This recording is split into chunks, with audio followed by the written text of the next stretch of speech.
it is unfortunate that a Kenyan is facing this kind of situation. It's not a pleasant situation, and the Ministry of Foreign Affairs, and in particular my PS, has been trying to converse with his counterpart in Vietnam to see if there can be some mitigation in this process. So that is one thing, and we hope that there can be some success so that there is no summary execution as we go ahead. But there are issues that we must also deal with. I can tell you that in different countries today, I may not have an exact figure on Vietnam, but later, because I was planning to issue a statement on this particular space, but I'll attempt to deal with it now. We have a record, and we are still counting, that out of the Kenyans in the diaspora, we have a total of about 1,000 Kenyans in different countries facing incarceration for different offenses.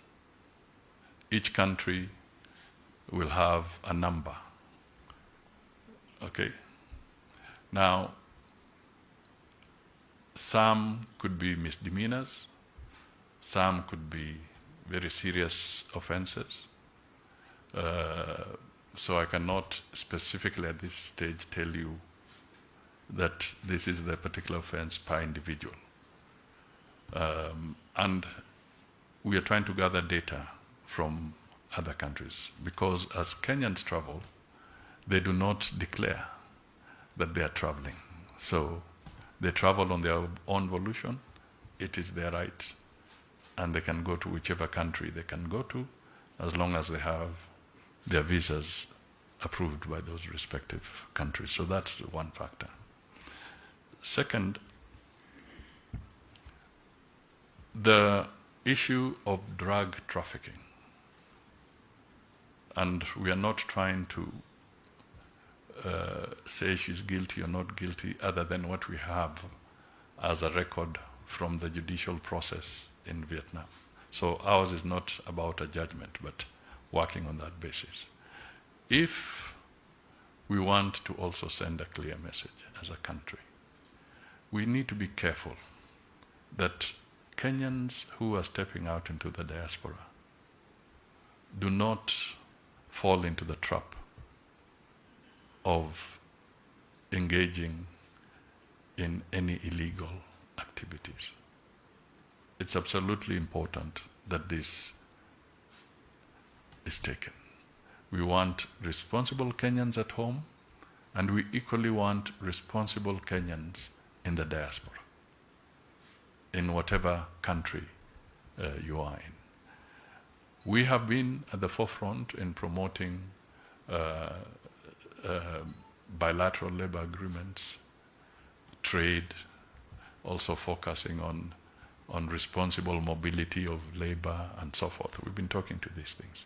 And one of the things I've been emphasizing is that please, the young Kenyans that are going out, remember that the moment you board a plane and the wheels have lifted,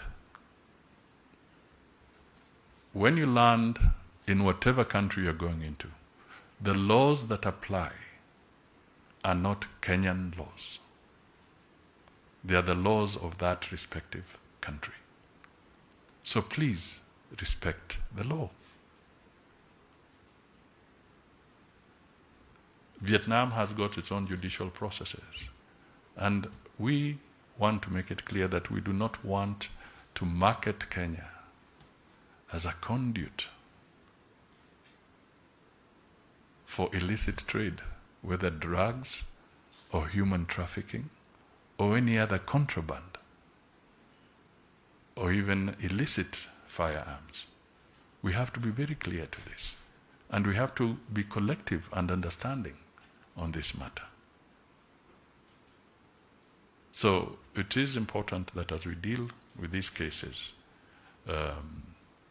we have to appreciate that it's a bigger issue, And in certain instances, we have a process where we are also working on instruments that are being negotiated by Ministry of Foreign Affairs and the Attorney General's office so that we can have mutual agreements on even how to deal with exchange of prisoners and so forth. And this is a process where you have to talk to each country separately because the rules may be different that would allow mutual exchange of those who either have almost concluded their term or they are about to end. So you have to look at it also in the context that if somebody is murdered in Kenya by somebody else, we expect the rules of Kenya to apply. Those who may be involved in illicit drug trade, whether they are Kenyans or not, but if they are found within the Kenyan space, then the laws of Kenya will apply. I think Musalia Mudavadi made it clear. Na familia ya Margaret Nduta, I think you got this statement clearly. Mudavadi amesema ya kwamba, ladies and gentlemen, it's so hard, si rahisi kutetea mtu mwenye amepatikana na drugs trafficking. The reason being, kila nchi iko na rules zake mambo na drugs. Secondary, kitu yenye imefanya hadi serikali ya Kenya inashindwa kuingilia hii story ama hii story haijaisha ni fenye Margaret alidanganya akiwa uko court. Alidanganya court ya kwamba alipita airport 3. Okay, airport ya kwanza mlisikia alisema ni JKIA ambayo ni Kenya. Ya pili ni Ethiopia na ya tatu ni Ahmad ambayo ni Qatar. Ndo akachukua flight nyingine kwenda Vietnam. Sasa yenye alikuwa apite ya 4 ni Vietnam. Na angepita Vietnam hivi, next ni USA. Angepata huyo mama walikuwa wana meet na yeye, huyo mama yeye ndo anachukua connections za kwenda USA. My question is, mbona hawatachukulia hatua huyo mama mwenye walikuwa wanaenda kumit na Margaret? Kwa sababu hadi saa hii hatujui kama huyo mama walimshika ama huyo mama bado anaendelea na biashara yake. Mbona hawajashika John Njoroge? Lakini I'm happy that wameshika huyu mama Lizzy Kamunge. Ladies and gentlemen, Lizzy Kamunge alishikwa chana. Za hii venye nawaambia hivi, Lizzy Kamunge akukua chela. Mlifuatilia ile story ya Lizzy Kamunge jana, mliona venye wasichana walikuwa wanaenda Dubai kazi mzuri. Bahati mbaya wakafika wakapata ni kazi ya mchengo. Ladies and gentlemen, unajua tuko hapa kila siku tuwalili kutoa hizi contents kulilia, we are crying for you, ndio msikie mambo yenye yanaendelea Kenya si mazuri. Acha ndio wamekaa wabaya. Sasa acha ndio atakupea hata madawa venye walifanyia Margaret Nduta na venye wamefanyia wasichana wengine ambao wako more than 1000 venye court ruling ilisema huko Vietnam. Ladies and gentlemen, mliona ule jamaa mwenye alikuwa Saudi Arabia juzi ameachiliwa kwa sababu ya walimuonea tu huruma juu zaini la matern time. Wakamuonea huruma, wakamlipia zile pesa, akarudi Kenya.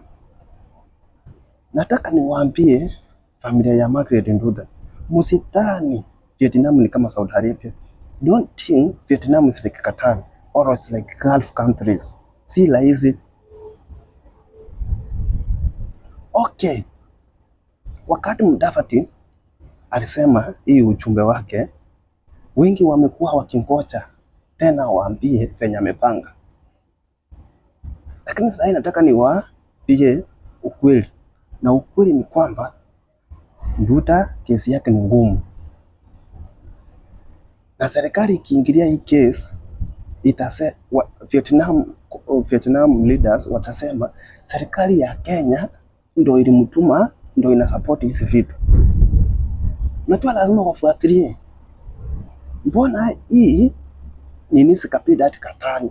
Lazima wafuatilie, kwani Katari haina sheria, Ethiopia haina sheria, Kenya already tushajulikana hatuna sheria. mambo na trafficking tunaya support. Hiyo ndio biashara ya Wakenya, hiyo nayo ishajulikana. Lakini Ethiopia, tukuche Gulf countries, Qatar, huyu msichana alipita ache awapona. Na Qatar mnajua inakuanga na systems, ziko modern systems za kuangalia madawa au comes. Huyu msichana alipita. We are not safe. Hiyo ndio naweza waambia, we are not safe as a country. We are not safe in Gulf. I think tunaweza kaa safe in Vietnam, simply because ile sheria iko Vietnam ikuwe ni sheria ambayo iko Kenya, saa hii hatungekuwa Gulf countries. Saa hii tungekuwa we are proud of our own. Lakini saa hii mtu mwambie Kenya hataki kusikia. Unasikia na kuambia Kenya ni ya Kasongo. Ladies and gentlemen, hii mambo imeongelewa hadi foreign affairs, hadi principal secretaries wameongelea, lakini hadi saa hii bado hawajatoa hotuba yoyote, any update. This one is fake story.